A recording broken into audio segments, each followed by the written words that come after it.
Hey guys, welcome to part 2 of chapter 11 from the Esoteric Philosophy of Love and Marriage. This chapter is talking about the interaction between the positive and negative upon the non-physical planes. Still in part A, the spiritual planes.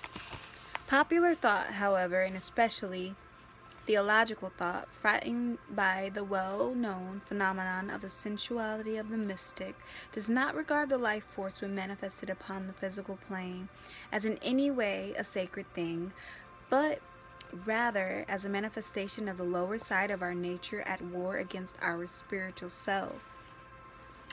But there are some confessors, wise in human nature, who are shrewd enough to see it as different aspects of one and the same. When sensuality brings a religious teacher into disrepute, it is usually considered that that man's life as a spiritual force is necessarily over. And this may indeed be the case, for should the great forces he was handling have so slipped from his control as to come down to the physical level, he will find it very hard after such a cloudburst to gather them back again into their appointed channel. His embankments may have been swept away, and he may never again be capable of the concentration of energy whereby work is effected. By all the same, it was a spiritual force that broke bounds, and not a force of the underworld. The tremendous cosmic energy which that man had caused to flow through the channel of his individualized self proved of greater voltage, metaphorically speaking, than he could carry, and so his spiritual nature fused under the strain and short-circuited. The current was literally earthed, instead of the strongly organized spiritual nature keeping the current within its appointed channel and handing it on to the spiritual side of others so that it should flow back to its divine source without leaving the sixth plane. The pressure upon that man's spiritual body was so great that the force got out of the man's hand and followed the line of least resistance, the line of the natural evolutionary flow from the seventh plane down to the first and then back again via the earth soul. And he was as little culpable as is the man whose mill dam gives way and swamps a village. True, he ought to have known that the head of water was too great for the strength of his embankments, but he is not the deliberate murderer of that village. This is a phenomenon well known to the esoteric scientists, the bursting of a spiritual mill dam under pressures too high for the organism to withstand, and the degradation of divine forces to the lower planes of existence. What it may be asked is the remedy for this. Firstly, prevention is better than cure. I'm going to pause there. Prevention is better than cure in all things. I talk about this almost in every video I post, about the diet, about being proactive with our health, about being proactive with our being.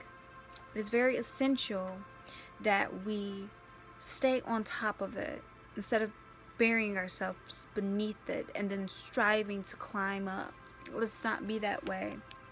And I've got the keys, and I'm going to help keep planting those seeds. And all subtle forces should be carefully regulated to the moral stamina of the person employing them. Never do anything beyond your capability. We work to develop skills. We work to develop endurance. Please don't push yourself beyond your limits. That will make the body, the soul, the mind weary. Secondly, solitary work should be avoided so that the other eyes may be able to see the first crack in the mill dam. Paying attention to details. That's not what she said, but this is me adding my little stuff. A thing of which the owner thereof would be the last one to become aware. Then should a warning of collapse appear, the menaced individuals should stop all inner activities and turn out to the material plane and vigorous bodily exercise, or even mortification of the good old-fashioned type. Above all, he should refrain from invoking any more spiritual power till the channels for its passage have been repaired. For the mystic to invite further ecstasies under conditions is to induce either an outbreak of sensuality or an outbreak of hysteria.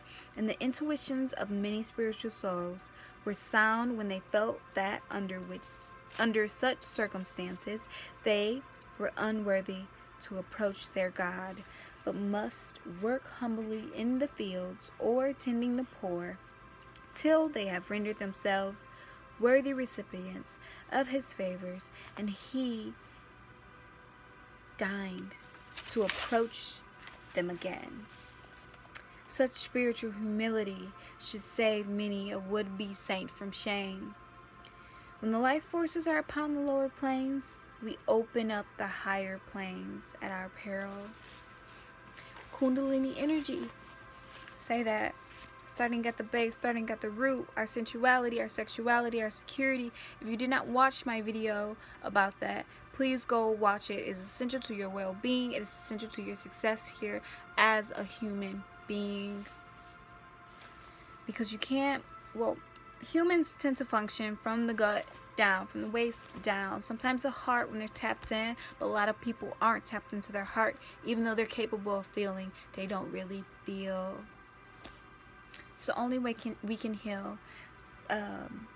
Allowing the energy from divinity to pull up from our being. All of that. I said the Kundalini energy coils like this and rises up. It's the only way you can be a divine reflection of divinity. So don't tell me you are healed. And don't tell me you're a healer when you're functioning from the waist below.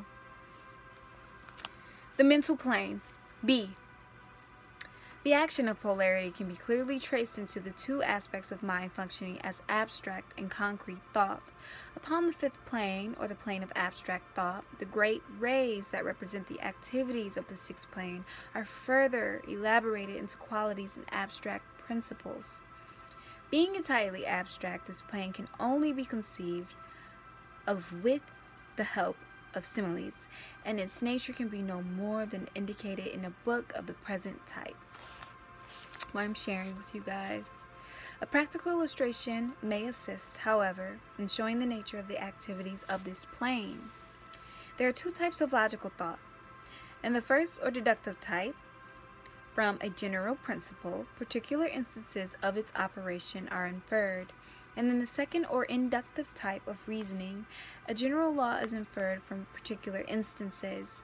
While everybody makes us both these methods in mental work, while everybody makes use of both these methods in mental work, it will be found that one or other type predominates in the logical thought of each individual sufficiently evolved to make use of this plane of mentation.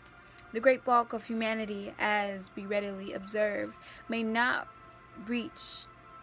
have not reached this state of evolution, but proceed by the rule of thumb method, depending upon memory for guidance and unable to draw more than the obvious conclusions from experience. This is a blessing. So in my classes, I started new classes. I'm talking about this week, literally last night in my classes, deductive reasoning and inductive reasoning, and also talking about how I composed a post today regarding how in healthcare, in the medical system, in our interactions, our encounters with healthcare professionals, how our biases, how past experiences prevent us from being present and properly judging our current experiences. Those emotions that we hold on to, they tie us to energies that are not of service of us. And this is such a divine alignment. I'm so glad to be here reading this with you guys. And this is an affirmation of my path and my purpose. I'm so honored. So we know that depending upon memory for guidance and unable to draw more than the most obvious conclusions from our experiences, individuals upon the upper mental plane may therefore be divided into two types. Those who are in possession of the great abstract principles of this plane and are aiming at their application to distant forms of existence and conscious of their source in the divine, are anxious to pass down the stages of evolution bearing the divine light with them. And the other type, which, conscious of its goal in the divine, is ever anxious to synthesize all experience into spiritual types. The one is a diffuser, the other a unifier. The one functions with male action, the other with female action. What will be the expression of these two types in actual life? The one will be a philosopher, enunciating general principles, from them inferring their consequences, and the other will be a scientist, collecting masses of data and deducing general laws from his observations. And I am a divine, cosmic reflection of both of these energies here, planting seeds of health and wellness by healing through intentional energy. Of course, in actual practice, each thinker should employ both methods. Were he merely a collector of facts, though such exist, or were he merely an enunciator of unverified principles, and such exist, though modern education tends to stamp them out, he would achieve little eminence in the world of thought.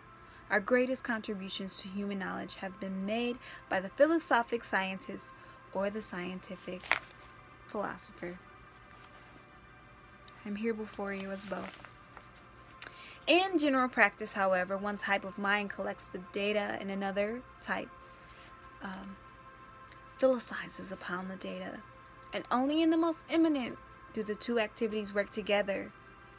In this cooperation, the esoteric philosopher sees the activity of the two types' polarity, the male induction and the female deduction, and would declare that these two methods of activity are as necessary for creation upon the plane of abstract thought as upon the plane of dense matter, the one without the other being sterile, whereas the two functioning together bear the fruit of new knowledge. Upon the fourth plane, the plane of concrete mind, the principle of polarity again applies. How weary and difficult is intellectual work performed in solitude without appreciation or sympathy. But mind responds to mind with renewed stimulation and activity when there is a mutual fund of knowledge. All brain workers know well the sudden bound forward of inspired effort after a conversation, a correspondence, or even the reading of a book upon the subject in which they are interested. The stimulative reaction of one upon another can be very clearly seen upon this plane, and whether they understand its implications or not, brain workers know it very well by experience and make great use of it, as can be observed in the records of their lives. The esotericist likewise knows this principle and avails himself of it. Indeed, for certain types of work, he has to wait for his counterpart and cannot proceed alone. What a blessing, what a gift it is to be here as a stream, as a reflection of these two energies, balanced, whole, rising up in the body, the Kundalini energy. And I'm so glad you all are here with me to witness my journey, to witness my soul reflecting back into this world tangibly. I've been at it for 21 years, expressing myself, dancing, singing, playing instruments. I've been so connected to the stream of divinity. I wasn't always balanced, truly. Too much of the masculine energy, not enough of, too much of the masculine, not enough of the feminine energy. It would behoove us who ground ourselves, surrender, and allow the stream to flow. Here as a reflection of everything, all in one, one in all. I say it all the time. Modu, that's Korean.